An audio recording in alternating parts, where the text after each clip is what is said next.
Cuối cùng thì cũng xong nha mọi cả nhà nhá. Loay hoay rán mãi xong bây giờ mình sẽ vệ sinh sạch sẽ rồi sau đó là cho ra ngoài. Cứ đi đi. Về đi chị ơi, cho ra ngoài đi.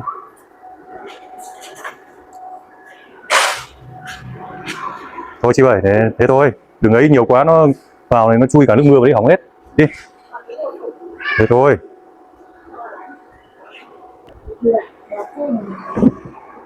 Ok. Đi. Thôi chị ơi, còn sơn nữa cơ mà. Kệ nó, không đứng xa không nhìn thấy đâu, đi. Kệ nó, đứng xa không nhìn thấy, đến lúc khác. Đi. Kéo nhà đấy nhỉ. Đấy, máy móc đằng sau, thép. Đấy, nhấc cao cái chân lên.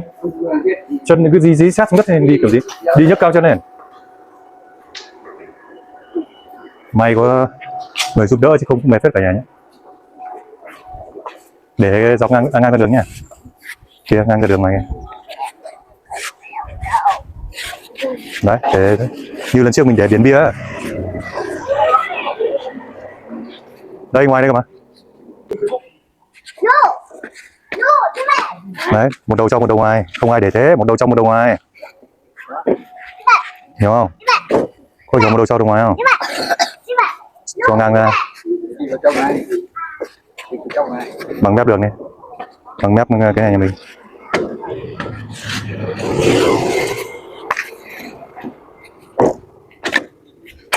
Rồi, ok, thế thôi.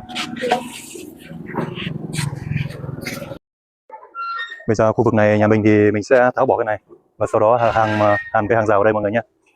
Ngày xưa chỗ này vợ mình làm show bán đồ ăn sáng mà sau đó bỏ đi rồi thì bây giờ mình sẽ phá đi và làm một hàng rào bằng khung. Trước đây thì nó bằng hàng rào B40 này mọi người này.